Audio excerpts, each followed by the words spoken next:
Welcome to Going the Extra Mile, a podcast brought to you by Newleaf Training and Development. Each edition is sure to lift your spirit and encourage you in today's working world. Enjoy! Our service choices. I'm writing this while sitting on a flight from Los Angeles to New York. This is a special flight, primarily because my wife and I are on our way to see our son after he moved to the Big Apple just after Christmas. Secondarily, due to the fact that this is our first flight in 2 years because of the COVID pandemic. Talking of choices, this trip so far has reminded me of the power of choice and how some employees choose to give their best efforts at work and some, well, not so much. At 5:15 a.m., we boarded the shuttle bus and our driver was an absolute delight in Los Angeles. She clearly was either a morning person or she'd had 16 cups of coffee already. She was joyous from the moment the doors of her bus swung open, insisting to assist with baggage. She positively interacted with each of her customers and listened very carefully to the airlines she needed for our drop-offs. I know this sounds almost unbelievable, but she even interacted calmly with the crazy drivers weaving in and out of her lane while staying focused on making our short journey as smooth as possible. After checking in our bags, we approached the TSA gate to have our boarding passes checked and our carry-ons scanned. I started to twitch as the memories flooded back of gruff-looking individuals making me feel like a terrorist just because my toothpaste tube was too large. But surprisingly and refreshingly, the agent who served us was polite, friendly, and even charming when she remarked how much she liked my wife's hair. Sensing we were on a roll, I asked the TSA agent if she liked my hair too.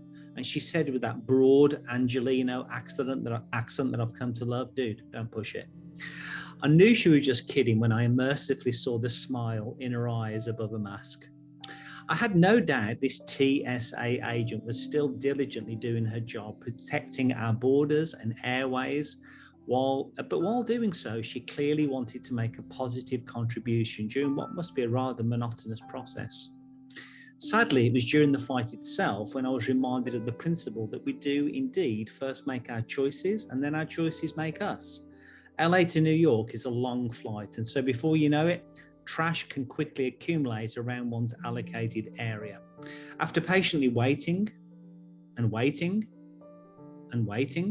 I decided to literally take the various matters into my own hands and walk to the back of the plane in an attempt to be rid of the rubbish.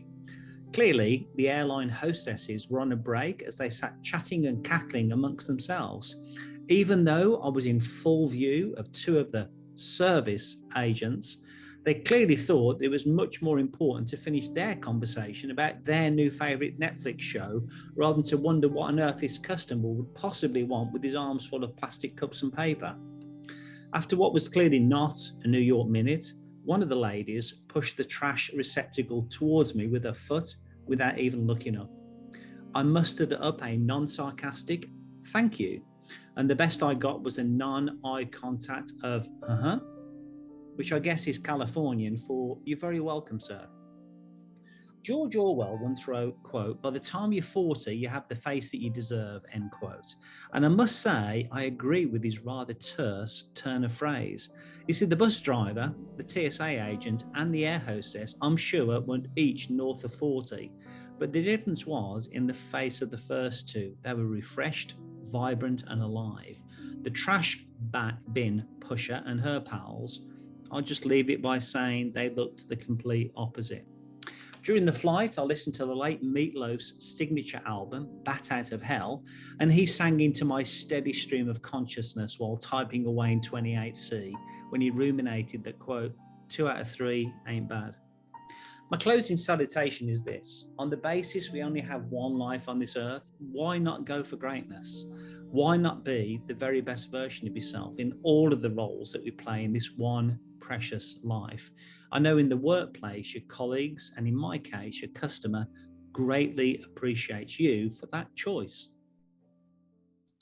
I hope you found that short story useful, and if you did, feel free to rate, review, and share this podcast.